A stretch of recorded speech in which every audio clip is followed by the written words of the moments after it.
adalah bagaimana pengambilan dan interpretasi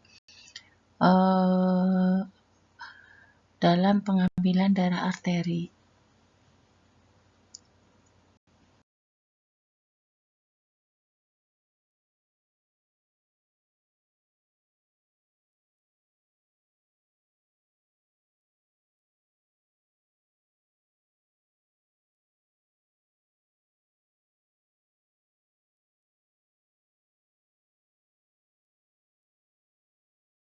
Yang pertama adalah bahwa homeostasis tubuh di dalam diri kita itu dipertahankan untuk tetap normal.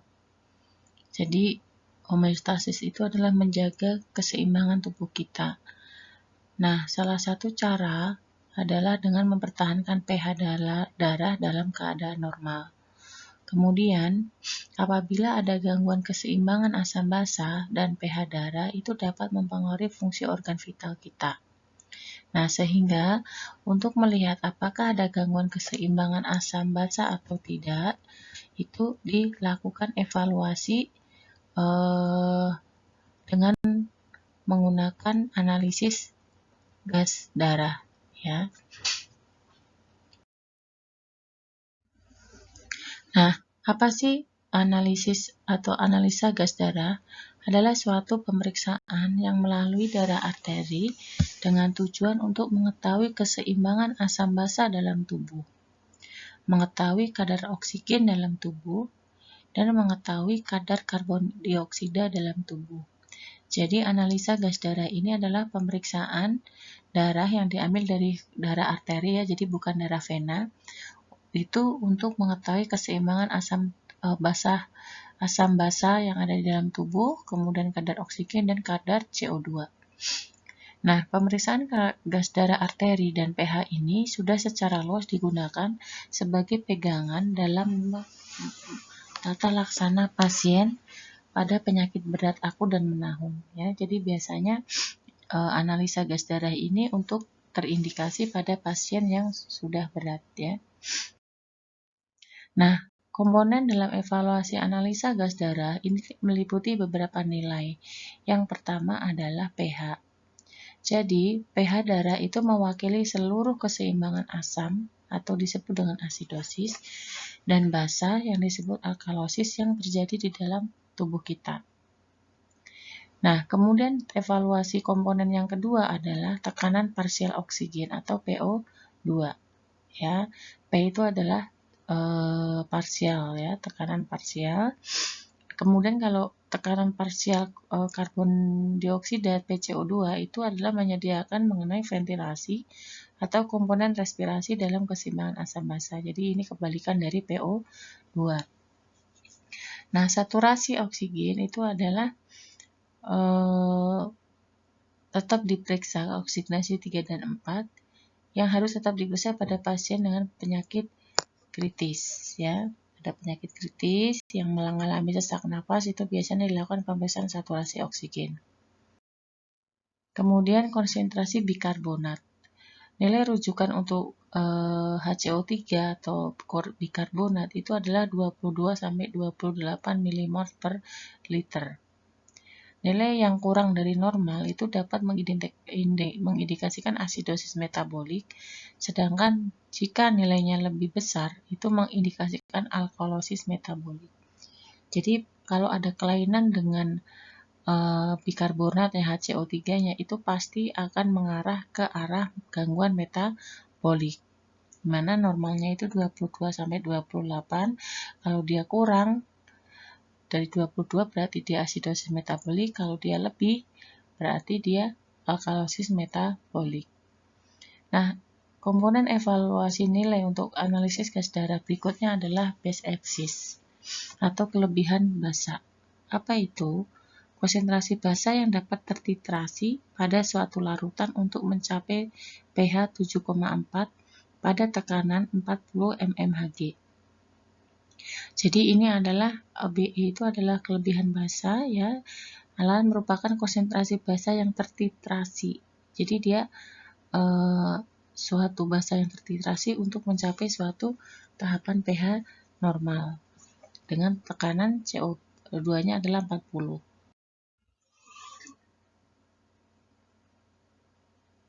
Nah, pada saat kita melihat nilai analisa gas darah, itu kita akan bisa melihat dua komponen, yaitu 3 komponen, apakah asidosis, apakah alkalosis, apakah dia metabolik ataukah dia respiratorik, dan yang ketiga, apakah dia terkompensasi penuh atau sebagian dan tidak terkompensasi.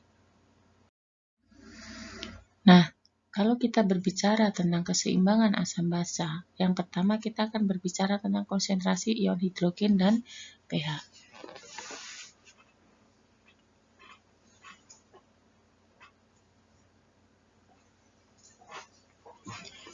Jadi keasaman atau kebasahan suatu larutan itu tergantung dari ion hidrogen yang dikandungnya. Jadi suatu larutan itu ya apakah dia nanti bersifat asam atau basa itu tergantung dari ion hidrogennya. Nah, asam itu merupakan donor proton, ya, dia yang memberikan ion hidrogen, sedangkan basa dia yang menerima ion hidrogen. Nah, faktor-faktor apa saja yang mempengaruhi konsentrasi hidrogen? Yang pertama adalah pemberian asam melalui makanan, bisa, ya. Kemudian penambahan secara endogen dari hasil metabolisme asam laktat, itu juga bisa. Kemudian penambahan secara endogen yang tidak fisiologis, itu biasanya pada pasien DM. Pengeluaran asam atau basa oleh ginjal dan usus, dan pengeluaran CO2 oleh paru. Jadi, faktor-faktor yang mempengaruhi konsentrasi ion hidrogen itu ada beberapa tadi. Pemberian asam melalui makanan, kemudian hasil endogen metabolisme laktat, hasil endogen yang patologis, pengeluaran asam basa oleh ginjal dan usus, dan pengeluaran CO2 oleh paru. Nah, pH cairan di dalam tubuh kita itu pH bisa berada di darah, arteri, pH berada di darah vena, dan pH di cairan intraseluler. Itu nilainya rata-rata sebenarnya hampir sama tetapi berbeda. pH darah arteri secara normal itu 7,5,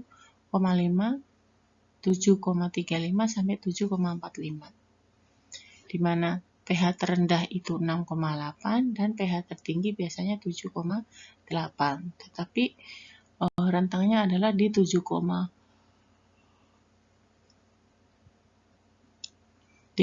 sampai 7,45. Sedikit berbeda dengan pH yang ada di dalam darah vena, itu normalnya adalah 7,32 sampai dengan 7,38, lebih rendah dibandingkan dengan pH darah di dalam arteri. Nah, akan berbeda pula dengan pH yang ada di cairan intraseluler. Dia bervariasi antara satu organ dengan organ yang lain, ya. Dia mempunyai rata-rata 7,4. Untuk CES, sedangkan pH di dalam sel otot itu adalah 7,06. Jadi 7,00 di dalam sel otot itu dia pH-nya sangat kecil sekali, ya. Lebih rendah dibandingkan pH di dalam arteri, vena, ataupun di dalam cairan ekstraseluler. Nah, pengendalian keseimbangan asam basa. Jadi tadi sudah dikatakan bahwa rentang pH normal itu 7,35 sampai dengan 7,45.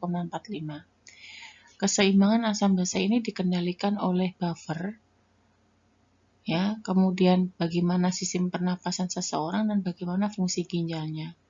Jadi kalau orang mengalami gangguan keseimbangan asam basa, misalnya ada nilai pH-nya yang berbeda, kemudian PCO2 berbeda, PO2 berbeda, dan misalnya BE-nya juga berbeda, pokoknya itu akan mengindikasikan dia terjadi gangguan keseimbangan asam basa. Nah, gangguan keseimbangan basa itu bisa karena dia memang buffernya atau penyangganya dia yang kurang adekuat, atau dia karena ada gangguan respirasi, atau karena dia ada gangguan fungsi ginjalnya. Nah, sistem penyangga yang ada di dalam tubuh kita itu bisa yang di dalam ekstraseluler itu bikarbonat, yang di dalam intraseluler dan urin itu adalah fosfat, yang di dalam intraseluler dan plasma itu adalah penyangga protein, dan yang ada di plasma adalah hemoglobin. Nah, ini saya kira teman-teman juga harus sudah memahami bahwa ekstraseluler itu bikarbonat, intraseluler itu fosfat, dan intraseluler dan urin itu difosfat, kemudian intraseluler dan plasma itu penyangga protein. Kemudian di dalam hemoglobin itu adalah di dalam plasma itu penyangganya adalah hemoglobin. Nah, kita ketahui bersama bahwa pusat pernapasan kita ada di medula oblongata, ya, di dalam daerah pons yang merupakan kemoreseptor, dia sehingga kemoreseptor yang ada di pusat, sistem saraf pusat dan perifer, ini dia akan mengubah bagaimana keseimbangan asam basa yang ada di dalam tubuh kita, sehingga apabila tekanan CO2-nya itu naik, kemudian tekanan oksigennya itu turun, dan pH darahnya itu turun, maka dia disebut sebagai hiperventilasi. Jadi hiperventilasi itu dia kelebihan keluar masuknya oksigen, ya, namun tekanannya dia menurun. Tapi akan berbeda dengan yang hipoventilasi. Hipoventilasi di sini adalah kebalikan dari yang hiperventilasi. Jadi volume yang ada di dalam darah itu, volume oksigen yang di dalam darah itu dia naik, ya, naik, sehingga dia diturunkan untuk tekanan CO2-nya dan pH darahnya juga dinaikkan, ya. Jadi kalau hiperventilasi itu PCO2-nya yang PO2-nya dia yang turun, ya, tekanannya yang turun. Sedangkan kalau yang hipoventilasi itu dia tekanan oksigennya dia naik. Nah, bagaimana apa yang dikatakan kompensasi? Ya, jadi mengatasi gangguan asam basa primer oleh gangguan asam basa sekunder yang bertujuan untuk membawa pH darah mendekati pH normal. Jadi ini adalah suatu kompensasi yang ada di dalam tubuh seseorang itu untuk mengatasi gangguan-gangguan asam basa primer atau sekunder untuk bertujuan untuk membawa pH darah mendekati pH normal.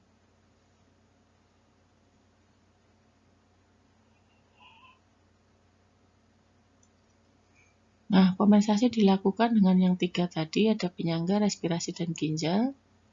Kemudian kompensasi yang tidak pernah membawa pH itu kompensasi tidak pernah membawa pH ke rendah normal. Jadi pH kompensasi itu kan mengatasi gangguan asam basa primer maupun sekunder yang untuk bertujuan membawa pH mendekati normal. Tapi dia tidak akan pernah bisa membawa pH benar-benar ke arah rentang normal. Walaupun dia misalnya bisa, dia hanya mendekati saja. Nah, penyebab gangguan keseimbangan basa ada gangguan karena fungsi pernapasannya, fungsi ginjalnya, memang ada tambahan asam basa dalam tubuh secara abnormal atau kehilangan asam basa dari dalam tubuh secara abnormal juga, ya. Kemudian evaluasi gangguan keseimbangan asam basa bisa dilakukan oleh beberapa hal. Evaluasi klinis yaitu apabila penderita muntah-muntah, diare, gagal ginjal atau gagal jantung akibat penyakit keracunan, alkohol, aspirin, dan sepsis. Kemudian yang kedua bisa dilakukan dengan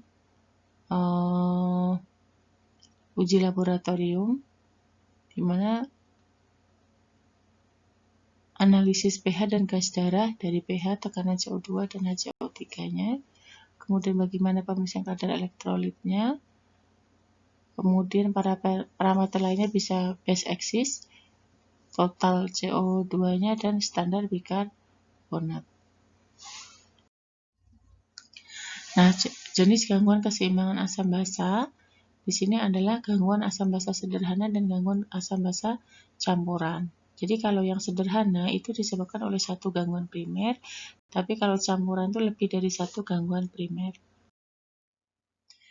Nah, gangguan asam basa campuran apabila lebih dari satu gangguan asam basa primer terjadi secara bersama-sama.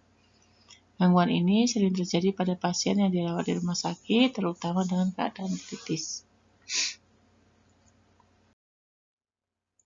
Nah, gangguan asam basa campuran ini dapat terjadi antara semua golongan, bisa asidosis metabolik, alkalosis metabolik, asidosis respiratorik, dan alkalosis respiratorik, kecuali dari asidosis respiratorik dan alkalosis respiratorik.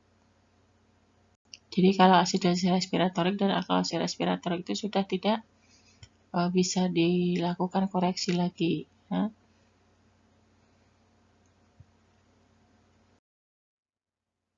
Nah, ini adalah nanti bisa teman-teman baca tanda-tanda adanya gangguan asam basa campuran adalah yang kompensasi tidak terjadi, kemudian bila ada kompensasi tidak adekuat, kemudian pH masih dalam kategori normal, PCO2 dan HCO3 dia juga abnormal, kemudian respon kompensasi yang terjadi itu membawa pH ke rentang normal.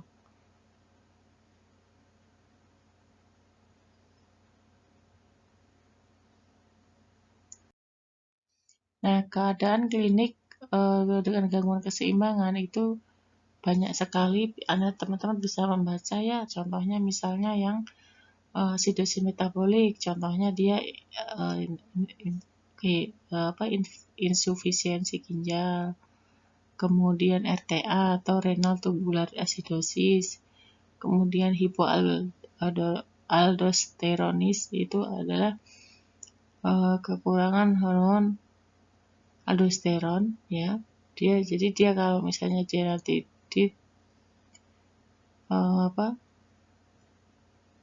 misalnya nanti berdipis, kemudian Anda tahu bahwa ini adalah asidosis metabolik atau ini adalah masabosis.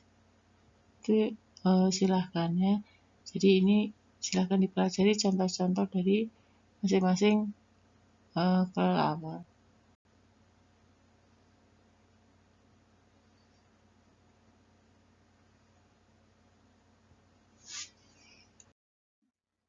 Nah, ini nanti bisa dibaca ya contoh-contoh penyakit dari masing-masing alkalosis respiratorik.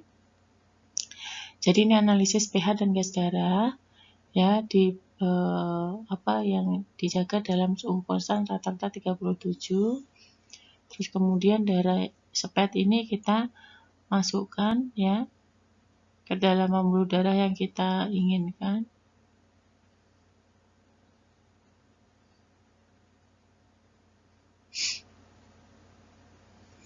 Jadi Anda lihat darah arteri, aerob dan heparin ya. Di situ tampak ya contoh dari pengambilan darah arteri. Kemudian persiapan apa saja yang dibutuhkan untuk pemeriksaan analisa gas darah. Darahnya adalah kita lakukan di daerah radialis dulu, baru brachialis, kemudian umbilikus, dan secara aerob, anaerob, dan antikoagulan pasti berbeda ya. Nah, ini adalah contoh dari persiapan alat. Jadi ada spet 2,5 cc, antikoagulan heparin, perlak, kapas alkohol, bak spet, bengkok, penutup udara dari es, wadah berisi es, baskom atau termos es, kemudian diberikan label dari tabung yang akan kita isi dari darah arteri pasien. Nah, tentu saja untuk praklinik persiapan spesimen itu adalah darah arteri itu sendiri. Kemudian kita lihat untuk ciri-ciri darah arteri terdapat denyutan, lokasi tusukan lebih dalam, warna darah lebih terang, darah akan mengalir sendiri ke dalam spet. Ya, jadi untuk semua arteri itu pasti berdenyut ya. Nah, lokasi pengambilannya itu Yang paling disarankan adalah radialis, brachialis, ya. Terus kemudian kalau pada bayi itu adalah arteri kulit kepala dan arteri tali pusat. Pada orang dewasa biasanya dorsalis pedis. Tapi ini tidak menutup kemungkinan yang dewasa pun nggak mau di ada orang dewasa pun ini untuk yang di arteri dorsalis pedis ini jarang dilakukan ya. Biasanya dilakukannya di radialis atau brachialis. Nah, jangan digunakan arteri femoralis atau jika ada alternatif pilihlah yang lain ya, karena dia akan femoralis itu akan beresiko untuk terjadi spasma atau trombosis. Nah, kemudian arteri temporalis atau aksilaris itu sebaiknya juga tidak digunakan karena dia akan beresiko terjadi emboli otak. Nah, ini secara analitiknya berdarah seperti itu, darahnya adalah tegak lurus ya, pengambilan darahnya tegak lurus, tidak usah disedot. Itu nanti kalau Anda injeksinya atau mengambil darahnya itu pas di pembuluh darah, Anda akan darahnya akan naik sendiri, jadi tidak usah ditarik ya. Nah, ini antikoagulan ini biasanya memakai lithium heparin ya, kemudian dia biasanya jadi ini di sini tidak terlalu banyak heparin ya.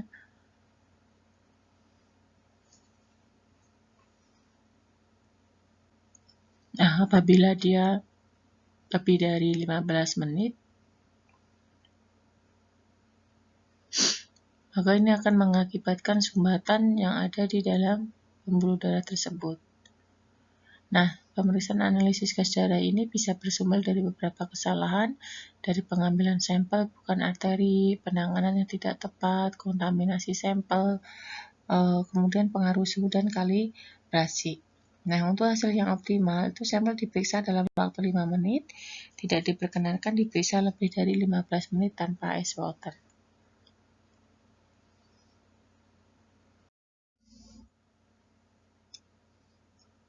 Nah, di sini adalah cara untuk menentukan tes Allen. Jadi, minta pasien untuk mengepalkan tangan dengan kuat, berikan tekanan pada salah satu pada arteri radialis dan ulnaris. Kemudian minta klien untuk membuka jam tangannya, dilepaskan tekanan pada arteri, observasi warna biru, kemudian tangan. Jari-jari dan tangan itu harus memerah dalam waktu 15 detik, sehingga merah menunjukkan bahwa tes Allen positif. Jika makanan dilepas, tangan tetap pucat, maka menunjukkan tes Allen negatif.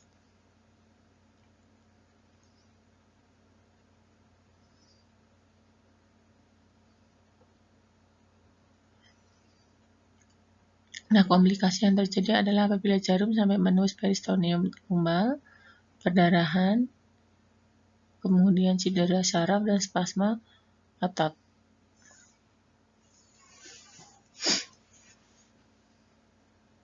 Jadi di sini harus tes Allen-nya itu Jadi tes Allen itu untuk melihat apakah ada sumbatan di dalam aliran darah atau tidak. Jadi pasiennya disuruh mengepal.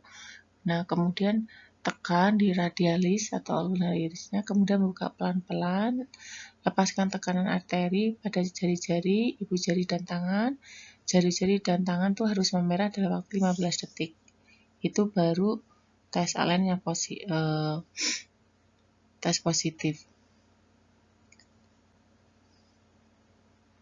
Apabila tekanan dilepas, tangan tetap pucat, menunjukkan tes Allen-nya negatif. Jika pemeriksaan negatif, hindarkan tangan tersebut dan periksa tangan yang lain. Jadi kalau tes Allen-nya negatif itu jangan ya, karena harusnya yang positif dia timbul kemerahan. Darah yang diambil 2 cc itu ditambah 1 strip yang harus diisi dalam belangko pemeriksaan adalah identitas, suhu, Hb, kemudian oksigenasi,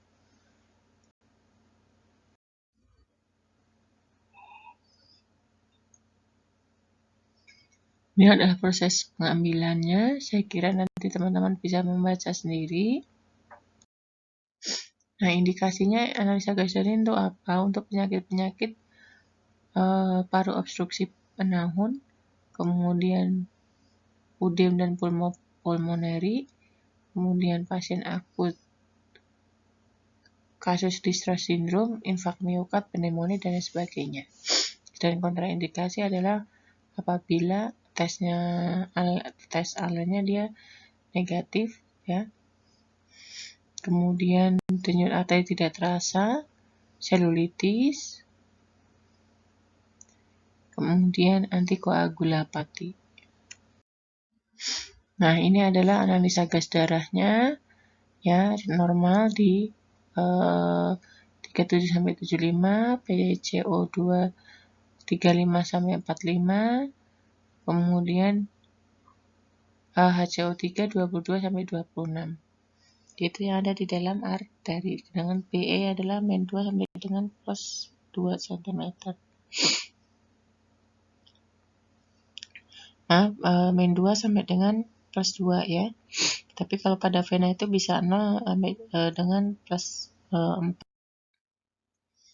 Ini adalah contohnya, semakin dia menuju pH yang kurang, berarti dia semakin asidosis, PaCO2 kurang dan juga asidosis.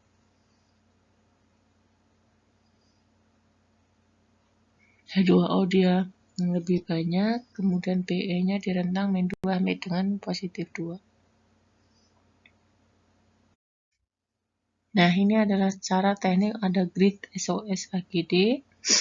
Anda tuliskan bagan antara asidosis, normal, dan alkalosis.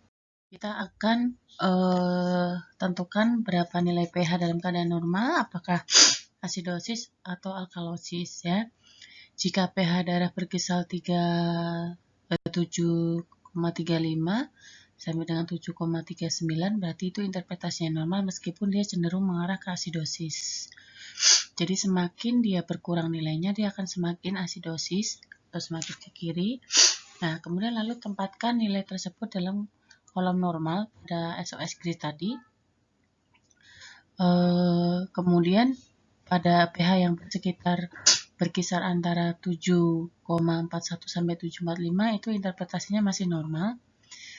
Meskipun dia cenderung mengarah ke alkalosis. Tentukan nilai tersebut dalam kolom normal grid SOS. Nah, jika pH di bawah 7,35, misalnya 734, 733 dan lain sebagainya, maka dia akan disebut asidosis. Ya, sehingga tempatkan di dalam kolom asidosis.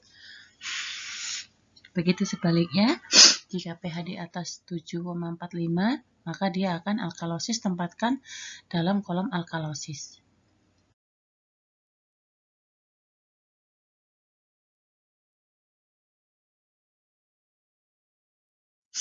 Nah, misalnya begini tadi ya, kita kan misalnya nilainya pH 7,35 sampai 7,38 dia mengarah ke asidosis.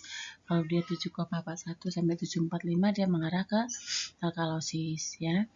Nah, kalau misalnya pH 7 kurang dari 7,35, langsung dia berarti tempatkan ke dalam asidosis. Begitu juga kalau lebih dari 7,45, pH diletakkan di dalam kolom alkalosis.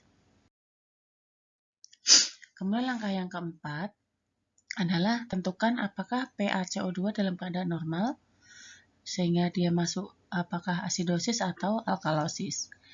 Nilai PaCO2 kita ketahui adalah 35 sampai dengan 45, ya. Nah, kalau dia lebih dari 45, ya, itu disebut dia asidosis. Kalau dia kurang dari 35, dia disebut alkalosis, ya. Gitu. Jadi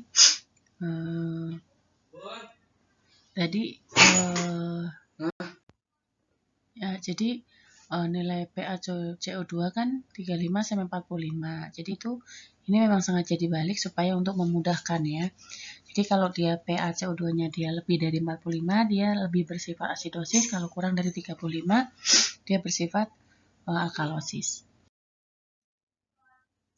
Nah, kita harus perhatikan, ingat bahwa tekanan CO2 di bawah 35 itu kealkalosis, di atas 45 itu asidosis ya. Nah, jika sudah, maka kita akan lanjut ke nomor 5. Sekarang pH sudah kita tentukan, PCO2 sudah kita tentukan, sekarang kita tentukan HCO3-nya. Nah, HCO3 ini adalah nilai normalnya kan 22 sampai 26 ya. Kalau misalnya dia kurang dari 22 dia masuk asidosis, lebih dari 26 dia masuk alkalosis ya. Kita tempatkan sesuai dengan kolom. Jadi kalau kurang, jadi kalau yang lebih dari 45 itu, yang lebih itu berarti hanya CO2, tapi yang HCO3 kalau dia kurang dari 22 masuk ke asidosis, lebih dari 26 dia masuk ke alkalosis, itu untuk HCO3. Nah, ini tadi kesimpulannya ya, dari pH, berarti kalau dia condong ke kiri asidosis, kalau pH condong ke kanan berarti dia alkalosis. Ya, terus kemudian kita tentukan apakah dia metabolik atau respiratorik ya. Nah, kalau misalnya dia respiratorik, kita lihat di sini ya, itu pH-nya itu lebih mengarah ke arah asidosis ya, dengan tekanan CO2-nya dia lebih dari 45 ya. Jadi yang lebih dari yang mengarah yang asidosis itu pH dan PCO2. Kalau yang metabolik itu yang mengarah ke alkalosis itu ya, yang pH dan HCO3 ini mengarah ke alkalosis, itu berarti dia ke arah metabolik. Itu ya.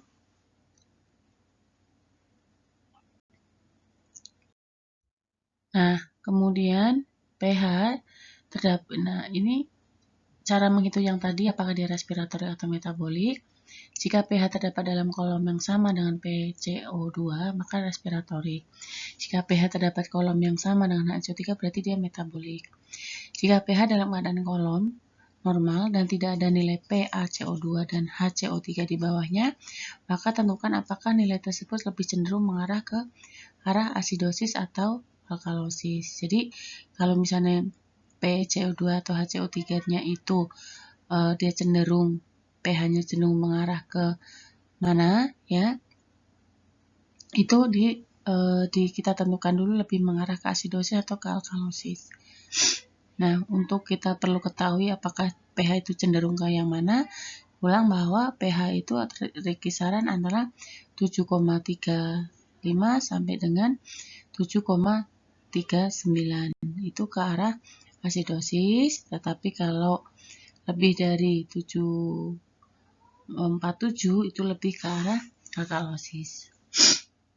45 ya. Normalnya kan 7,35 sampai 7,45. Nah, kemudian untuk terkompensasi atau tidak terkompensasi ya. Nah, jika pH normal, maka interpretasinya terkompensasi penuh. Jadi ini adalah udah menjadi suatu ketentuan bahwa pokoknya kalau dia terkompensasi di dalam tubuhnya itu berarti pH-nya normal. Jika terkompensasinya di dalam tubuhnya itu adalah sebagian, itu berarti jika tiga nilai analisa gas darah yaitu pH, CO2 dan HCO3-nya itu abnormal, itu berarti terkompensasi sebagian. Tapi kalau misalnya tidak terkompensasi, itu baik itu PCO2 ataupun HCO3 itu normal dan pH-nya abnormal. Jadi kalau yang tidak terkompensasi itu pH itu dia abnormal karena tubuh kita itu tidak pernah akan bisa mencapai pH yang normal itu pada suatu kondisi dia yang tidak terkompensasi. Jadi pH-nya selalu abnormal ya. Sebagian berarti tiga-tiganya, tapi kalau tidak terkompensasi itu PCO2 dan HCO3 normal, tapi pH-nya yang abnormal. Kalau yang sebagian itu tiga-tiganya abnormal, tapi kalau yang terkompensasi penuh berarti pH-nya itu normal. Ya, ini tolong diingat-ingat menjadi suatu bahan untuk Anda belajar.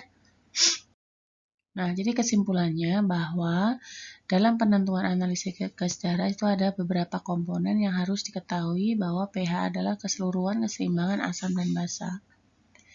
Nah, PO2 adalah tekanan parsial, PCO2 adalah bagaimana informasi mengenai ventilasi, saturasi oksigen adalah seberapa oksigen yang dapat diikat oleh hemoglobin di situ untuk melihat bagaimana keseimbangan asam basa seseorang. Nah, kemudian ini tadi rumusnya, nilainya ya. Di dalam pH arteri itu adalah 7,35475, PO2 adalah 80-100, saturasi oksigennya biasanya itu lebih dari 95%, CO2 3545, HCO 3 22-26 mili-ekuivalent per liter, dan base axis itu -2 sampai dengan +2 ya. Nah, sekarang kita akan coba untuk berlatih dengan nilai contoh kasus 1. pH 7,26, PCO2 32 dan HCO3 18. Kita ketahui, ingat pH di sini adalah normalnya 7,35 sampai 7,45. Berarti di sini pH-nya udah berkurang. Ya, berarti mengarah ke asidosis. Anda lihat pada kolom SOS grid. Kemudian PCO2 kan dia 32. Berarti karena dia kurang dari 35, dia mengarah ke alkalosis. Anda letakkan di kolom alkalosis. HCO3 itu 18. Normalnya kan 22 sampai 26. Berarti karena dia kurang dari 22, berarti letakkan di dalam asidosis ya. Karena pH dan HCO3-nya itu jadi pH ini kan pH dan HCO3-nya itu kan dalam satu kolom ya. Jadi interpretasinya pH dalam keadaan asidosis ya. Kemudian karena dalam satu kolom pH dan HCO3 itu sehingga disebut metabolik ya. Kemudian baik pH, PCO2 maupun HCO3 semuanya dalam keadaan abnormal, berarti terkompensasi sebagian. Jadi interpretasinya hasil akhir tersebut adalah asidosis metabolik terkompensasi sebagian. Kemudian contoh kasus 2, kita pH 7,44, PCO2 30 dan HCO3 21. Anda sambil melihat tabel SOS grid. pH 7,44 berarti dia sudah mengarah ke alkalosis. Anda berikan kolom di cenderung ke alkalosis ya, dia masih normal tetapi dia masih cenderung ke arah alkalosis. Kemudian PCO2 dia 30, padahal normalnya 35 sampai dengan 45. Berarti dia kurang dari 35, dia cenderung ke arah alkalosis. Anda tempatkan di kolom alkalosis. Kemudian HCO3 21, padahal normalnya 22. Berarti dia lebih condong ke arah asidosis ya. Nah, terus kemudian kita lihat apakah dia respiratorik atau metabolik. Kita akan lihat bahwa pH dalam keadaan normal namun cenderung alkalosis, maka pH-nya disebut kita alkalosis. Karena cenderung pH alkalosis, maka bisa disebut pH terdapat dalam kolom yang sama dengan PCO2 ya, sehingga dia masuk ke dalam respiratorik ya, karena CO2 kan lebih ke arah respiratorik. Nah, pH-nya normal, dia balik meskipun dia mengarah ke alkalosis, sehingga hanya cenderung saja, maka dianggap pH normal sehingga terkompensasi penuh. Jadi kalau pH-nya normal kan tadi terkompensasi penuh ya. Jadi di sini alkalosis karena dia pH-nya cenderung ke alkalosis, respiratorik karena pH dan PCO2 itu dianggap satu kolom ya, terkompensasi penuh karena dia pH-nya dia normal meskipun dia masih cenderung ke alkalosis. Nah, kemudian contoh kasus 3 dengan pH 7,1 berarti dia kurang dari 7,35 berarti lebih ke arah asidosis. Kemudian PaCO2-nya 40 padahal normalnya masih rentang 45, berarti dia masih di kolam normal. Kemudian HCO3-nya adalah 18 ya, sehingga dia kurang dari 20 berarti ke kolom asidosis. Karena pH-nya ke kolam asid berarti jelas dikatakan asidosis. pH dalam keadaan pH terdapat dalam kolam yang sama berarti HCO3 berarti metabolik. Karena pH kemudian HCO3-nya itu abnormal karena asidosis, maka PCO2-nya di sini normal, ya, maka tidak terkompensasi.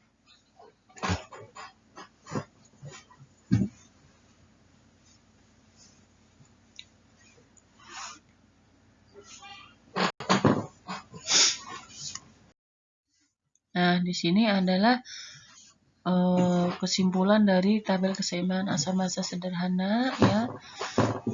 Kalau misalnya metabolik itu berarti dia pasti ada masalah dengan HCO3-nya, ya. HCO3-nya baik dia meningkat atau menurun, respiratorik dia meningkat atau menurun. Nah, kemudian ini latihannya silahkan nanti Anda buat PR, ya, untuk contoh hasil pemeriksaan yang pH 7,5, PCO2 42, HCO3 33, dan yang kedua adalah pH 7,22, PCO2 15, dan HCO3 6. Ya, jadi nanti pertemuan berikutnya nanti insya Allah kita akan evaluasi bersama.